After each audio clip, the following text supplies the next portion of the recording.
All right, so now let's do an example. Pretty straightforward example, and we're going to just go through the steps and show how to solve this using exponential form, right? So first step is isolating, getting the log on one side, right? So here we're going to divide both sides by 4, okay? So if we divide by both sides by 4, we get log base 3 of 2t minus 7 is equal to 2.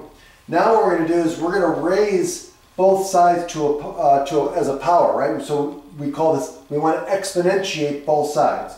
So since this is a base 3, the reason why we're doing this is we're trying to get rid of this log. So we want to raise it as a power of a base that's equal to this one. So obviously 3.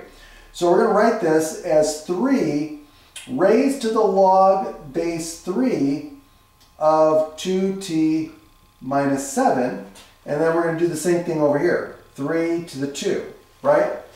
So we're using we're using the equivalence property for exponents, for exponential expressions backwards, right?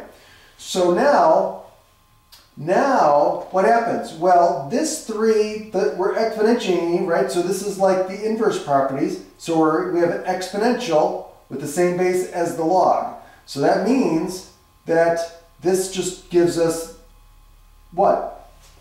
This just drops out the argument. So it's going to be 2t minus 7 is equal to what? 9. 3 squared. And so now if we solve, we get plus 9, right? So we add, or not 9. We add 7 to both sides, and we get 2t is equal to 16. And so we get t is equal to 8. And of course, if we go back, plug t in for 8, right? So we plug 8 in for t. We get 16 minus 7, which is 9. We get the log base 3 of 9 is equal to 2. And so that's true. Log base 3 of 9 is equal to 2. So that's correct. 3 squared equals 9. All right, so it works.